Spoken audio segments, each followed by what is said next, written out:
Coming in the number 4 spot in this year's Power Rankings begin the season is the Super Bowl champion New Orleans Saints. Saints did the improbable last year. No one really expected them to be a serious playoff. They made the playoffs. No one expected them to go to the Super Bowl. They went to the Super Bowl. They weren't exactly the favorites to win, and they won. They rely heavily on the Saints, and in those playoff runs in the stretch, those Saints came through for them. They're going to rely heavily on the Saints once again this season. I mean, at quarterback, you have Drew Brees, Mark Ingram, Brandon Cooks.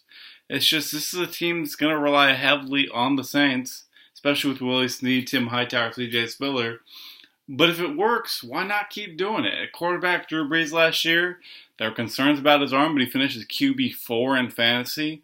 This is a team that does throw the ball up. They've added weapons. This provides another chance for Drew Brees to turn in a high-end caliber fantasy season.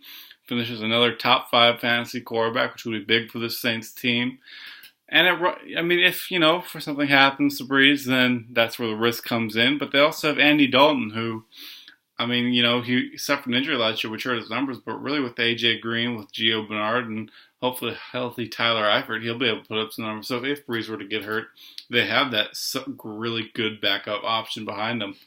And at running back, obviously Mark Ingram, a guy who went from bust to, using finger quotes there, but now, he's a really fantasy relevant guy who's putting up some high fantasy numbers last season before an injury ended his season. And then Tim Hightower took over and did ridiculous things off the street.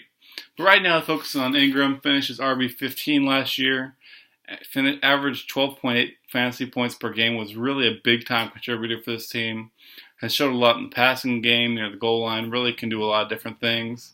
And there's a lot to be excited about for him as an RB1 for this team. RB2, this is where the team's hurting. Shane Vereen. Mostly a PPR guy. As a PPR guy, you can kind of trust him, but really, in 0.2 PPR, this is not the ideal starting running back to have. It is an area the team continues to look for improvement, but haven't been able to find an option for that yet. If they want to remain a Super Bowl contender and fight for that spot and defend their title, that's what they'll really need to improve, as Vereen probably isn't going to get him there. Going down the list at wide receiver, we also have some other options. You have Antonio Brown. Most considered the number 1 wide receiver in the game, probably is. Just so much he can do, even with Le'Veon Bell out for the first 3 games. He's going to put up numbers so ridiculous of a playmaker, of a route runner, just an amazing wide receiver. And, most drafts going the number 1 pick, so to have that player in your team is huge. Brandon Cooks, this is a 0.2 PPR league, which is a big boost to him, and Jarvis Landry. Both guys who are going to rack up the receptions, rack up the points, rack up the yards. They may not get as many touchdowns, but just those ability to rack up the receptions. You're getting to 10, 11 a game. This is some serious points in addition to the yards, so you have to love that there with this wide receiver situation.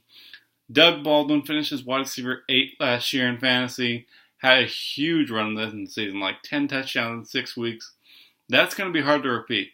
He's probably not going to be a top 15-ish, maybe not top 20 fantasy wide receiver again. Although he could end up doing that. But he doesn't need to. He's this team's wide receiver 3, wide receiver 4.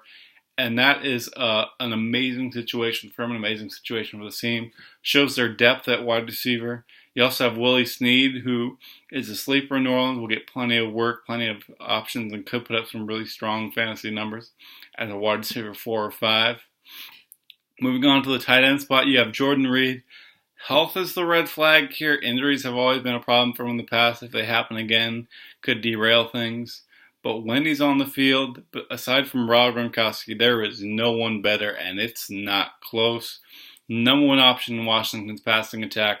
A constant fantasy force who can put up wide receiver 1 numbers. Such a big presence to have.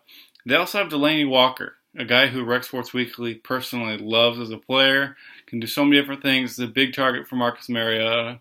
And just a guy to have that as your tight end too, makes him a trade bait for a future trade during later in the season, or if Reed gets hurt or you want to use him in flex 1 week. Just so many different options you can go with. And rounding it out at the defense special teams position, Cardinals defense special teams, an elite unit. They're going to return punts, they're going to return kicks, and they're going to get some pick sixes and company. Just a big play defense. There will be some letdown games, but really those big 20, 30-point games, those are the type of performances that will win you weeks.